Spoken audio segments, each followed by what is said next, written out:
Excuse me, আমি doctor দেখাতে চাই। আপনি ডক্টর তো দেখাবেন, স্লিপ আছে স্লিপ? না না, আমার কাছে কোনো স্লিপ নেই, আমি আজকে জুতো পরে এসেছি, এই যে দেখুন। আমি কোনো জুতাটোর কথা বলি নাই, আমি অ্যাপয়েন্টমেন্ট স্লিপের কথা বলেছি বটে। না না, আমার কাছে কোনো অ্যাপয়েন্টমেন্টের স্লিপ নেই। কেন? ওটা ছাড়া আমি ডাক্তার দেখাতে পারবো না? ওয়েট, মাত্র 45 কেজি? মানে তো বুঝলাম না। আরে এইমাত্র আপনি জিজ্ঞাসা করলেন আমাকে ওয়েট কত, তাই তো আমি আমার ওয়েট বললাম। ওয়েট মানে তো অপেক্ষা করতে বলেছি আপনাকে, কিন্তু এর থেকে বেশি অপেক্ষা করলে আমার তো বেরিয়ে যাবে, আপনি তাড়াতাড়ি করুন। নাম তো বলুন।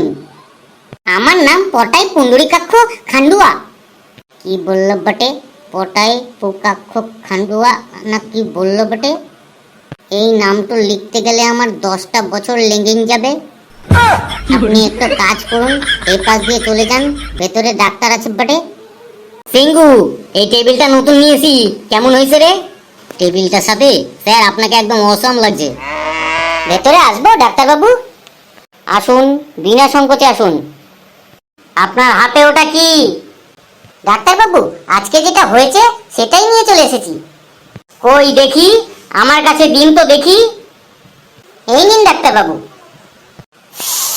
বাহ, সুন্দর গন্ধ আসছে তো, একটু খেয়ে দেখি তো। বাহ, দারুণ খেতে হয়েছে তো এই চিকেন ঘুগনিটা। বাহ, খুব সুন্দর রান্না হয়েছে। কে রান্না করেছে? আর রোজ রোজ এসব কিন্তু খাওয়া উচিত না। না ডাক্তার বাবু, আমি রোজ রোজ এগুলো খাই না। আসলে আসলে কি ডাক্তার বাবু, গত পরশু আমার মাস্তুতো বোনের পিস্তুতো দিদির জেঠিমার একমাত্র মেয়ের বিয়ে হয়েছিল, আর সেখানে গিয়েছিলাম তো। এখানে ওই চানা বাটার আর আদা বল্লবী, ভাত, মুরগির মাংস, মিষ্টি, চাটনি, পাঁপড় এগুলো সব খেয়েছিলাম তো, দিয়ে বদহজম হয়ে গেছে। আর তার পরের দিন থেকে যা যা খাচ্ছি সব গোটা গোটা বেরিয়ে যাচ্ছে। তার মানে তুই কি বলতে চাইছিস? ওই যে যেটা বললাম স্যার, নিমন্ত্রণ বাড়িতে খাওয়ার পর থেকে আমার গোলমাল হয়ে গেছে পেটের, যা খাচ্ছি সবই বেরিয়ে যাচ্ছে, কিছুতেই হজম হচ্ছে না। সেই জন্য আজকে সকালে যেটা বেরিয়েছে আমি সেটা সঙ্গে করেই নিয়ে এসেছি, সেইটাই আপনাকে দিয়েছি। অনেক সময় ডাক্তার আবার দেখতে চাই তো ওটা কিরকম কি আছে, সেই জন্য সঙ্গে করে নিয়ে এসেছি স্যার। আপনি দেখে কি মনে করলেন? দিন স্যার, আমাকে ওষুধ দিন তো তাড়াতাড়ি। তার মানে তুই আমাকে তোর পায়খানা খাই দিলি? তুই আগে আমাকে জানাবি না ওটা তোর পায়খানা ছিল? এ সিংহু, তাড়াতাড়ি জল নিয়ে, আমার বমি পাচ্ছে। আর ওকে ধরে রেখে দে, তারপর আমি বমি করে এসে ওকে আজকে ইঞ্জেকশন লাগাবো। ওকে ছাড়বি না কিছুতে। কেলো করেছে ডাক্তার বাবু, মনে আমার উপর রেগে গেছে। আমি এখন এখান থেকে কেটে পড়ি, না হলে আবার কি সব বলছে ইঞ্জেকশন লাগিয়ে দেবে, তখন আবার আরেক সমস্যা হয়ে যাবে। সিংহু, ও পালাচ্ছে, ওকে ধর, ওকে ধর। সিংহু, আমি একটু বাথরুম থেকে আসি, তুই ততক্ষণে পেশেন্ট গুলোকে একটু সামনে রাখ, আমি আসার পর ডাকবি। বন্ধুরা, ডাক্তারবাবু আজকে মুড ভালোই ছিল, কিন্তু চিকেন ঘুগনি খাওয়ার পর ডাক্তারবাবুর মুড আজকে আর ভালো নেই। জানি না পরের পেশেন্টের কি হবে। আপনারা আমাদের সাথে থাকুন আর দেখতে থাকুন। দেখো আমার এইরকম অবস্থায় ও কিরকম দাঁত কিলিয়ে হাসছে। এই, পরের পেশেন্টকে ডাক। বমি করার পর ডাক্তারবাবু এখন সুস্থ আছেন। পরের পেশেন্ট কি আছেন, চলে আসুন ভেতরে। সিংহু, এই গরমে আর বেশিক্ষণ দাঁত বের করে হাসিস না, দাঁতের মধ্যে কিন্তু ঘামাসি হয়ে যাবে। ডাক্তার দেখো মকইরা, সেই থেকে বাইরে বইসা আসি, ডাকুনের কোনো নাম নাই, মাথাটা ফাইটে যাইতাছে। আগে কোন তো কার কাছে কমু, আপনারে কমু ওষুধ দিতে না ওনারে কমু? যান, ওনারে গিয়া কন, উনি ওষুধ দিয়া দেবনে। বলুন, কি সমস্যা আপনার? এই সকাল থেকে মাথাটা ধইরা রয়েছে, যন্ত্রণায় পুরো মাথাটা ফাইটা যাইতাছে, কিছু একটা ওষুধ দিন তো। কোনো বাম লাগিয়েছিলেন? বাম লাগাইছি মানে 2 রকমের বাম লাগাইছি, ওষুধও খাইছি, সারিডন খাইছি, সারিডন। মাথা ধুইছি, নাকে জলটাই নাই দেখছি, কিছুতেই কমতাছে না।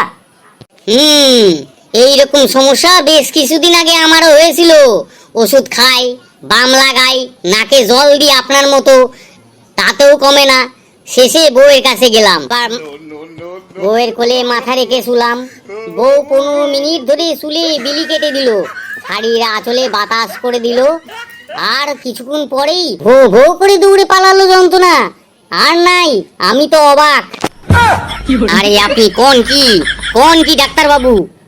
হে হে হে, তাহলে আর বলছি কি মশাই, পুরাই ম্যাজিক, পুরাই ম্যাজিক। বাহ, এ তো দারুণ ব্যাপার। তাহলে কখন গেলে পাবো? মানে কি বলতে চাইছেন আপনি? কাকে পাবেন আপনি? কি পাবেন আপনি? ওই যে বললেন আপনি আপনার বউয়ের কোলে মাথা রেখে ঘুমালে নাকি যন্ত্রণা কমে যাবে। তাহলে কখন যাব আমি? কখন উনি ফ্রি থাকবেন আমাকে সেটা বলুন।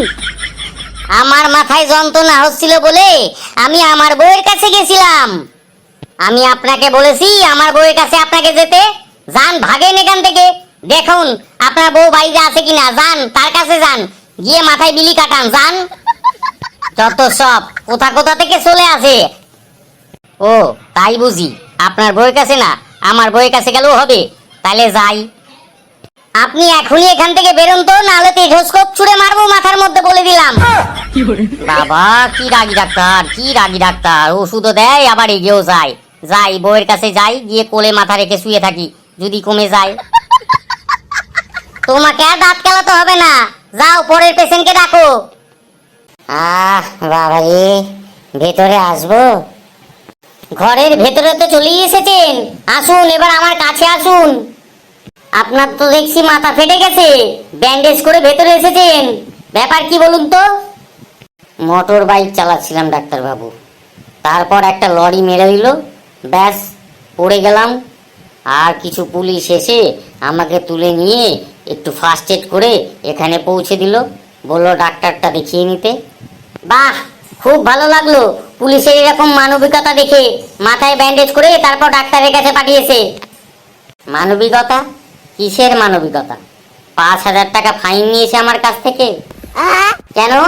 আপনার কাছ থেকে 5,000 টাকা ফাইন নিল কেন? লরিটা অ্যাক্সিডেন্ট করলো, মাথা ফাটলো আমার, পুলিশ বলছে আমি নাকি অ্যাক্সিডেন্ট করেছি, তার জন্য ফাইন নিয়ে নিল। তা আপনি পুলিশকে বলেননি যে আপনি গাড়ি চালাচ্ছিলেন ধীর স্থির শান্ত মনে, আর লরিটা এসে আপনাকে গুঁতো দিয়ে দিল, তারপর আপনার অ্যাক্সিডেন্ট হয়েছে?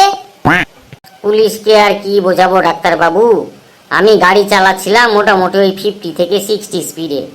তারপর দেখি একটা লরি কিছুতেই এগোচ্ছে না, কিছুতেই এগোচ্ছে না, হর্ন দিয়েই যাচ্ছি, তারপর গিয়ে মেরে দিলাম পেছনে। হ্যাঁ, এইবার বুঝেছি। আপনার মুখ থেকে মদের গন্ধও আসছে, আর আপনি তার মানে মদ খেয়ে চালাচ্ছিলেন। লরি আপনাকে গুঁতো দেয়নি, আপনি গাড়ি নিয়ে সোজাসুজি লরিকে গুঁতো দিয়েছেন। সেই জন্য পুলিশ আপনার কাছ থেকে 5,000 টাকা ফাইন নিয়ে ম্যানেজ করে এখানে পাঠিয়ে দিয়েছে, কি তাই তো? রোজই তো খাই, সামান্য একটু মদ খেয়েছি বলে এত বড় ফাইন? তার মানে বলতে চাইছেন আপনি মদ রোজ খান, কি তাই তো? একদম লিমিটেড খাই ডাক্তার বাবু, একদম লিমিটেড। ওই 3টে পাইট খেলেই আমার হয়ে যায়, এর বেশি আমি খাই না ডাক্তার বাবু। আবার পিঠের এখানটা ব্যথা করছি। ওরে বাবারে বাবা, কি ব্যথা ডাক্তার বাবু! বেশ কয়েক মাস ধরে এই ব্যথাটা করে ডাক্তার বাবু। এটা জ্বর সামান্য, এক পেক দু পেক ঠিক আছে, জ্বর সামান্য। আপনি 3টে পাইট খান, এটা জ্বর সামান্য?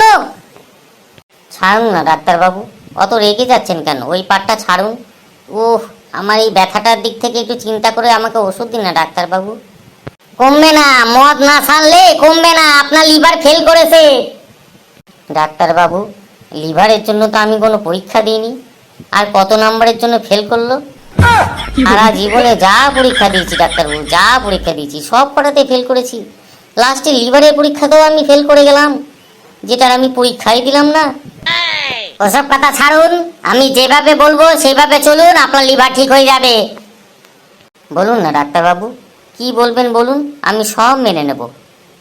আজকে থেকে প্রত্যেক দিন 10 গ্লাস করে জল খেতে হবে। কি বললাম? 10 গ্লাস করে জল খাবেন। একটা পাইট মানে প্রায় 2 গ্লাস, সে জায়গায় 10 গ্লাস মানে 5টা পাইট খেলে হয়ে যাবে। ঠিক আছে, আমি একটা পাইট আরো বাড়িয়ে দেবো, হবে তো ডাক্তারবাবু? এ ভগবান, আমি এ কার পাল্লাই পড়েছি! আপনি ভাগুন তো এখান থেকে, আপনি হসপিটালে যান। হসপিটালটা কোন দিকে? সিঙ্গু, আমার মাথা পুরো গরম হয়ে যাচ্ছে, একে এখনই এখান থেকে ভাগা, না হলে কিন্তু আমি এবার ইঞ্জেকশন নিয়ে দেবো একে। বন্ধুরা, ডাক্তারই বলছে লিভার ভালো করতে গেলে জল খেতে, এদিকে আমি জলের কথা বললাম তো ডাক্তার রেগে গেল, এখন বলে কিনা হসপিটালে যা। যাই বন্ধুরা, দেখি আবার হসপিটালে গিয়ে কি বলে। কিন্তু যাওয়ার আগে তোমাদের একটা কথা বলে দিতে চাই যে বন্ধুরা, যারা যারা আমাদের এই ভিডিওটি দেখছো অবশ্যই লাইক কমেন্ট আর শেয়ারটা করে দিও। আর আমাদের সাথে থেকো, আমাদের সাথে থেকে আমাদের ভিডিওগুলো দেখে হেসো কিন্তু, কারণ যত হাসবে তত তোমরা সুস্থ থাকবে। ঠিক আছে, তাহলে আজকে এই পর্যন্তই। আমি যাই এবার হসপিটালের দিকে, দেখি ওখানে আবার কি বলে।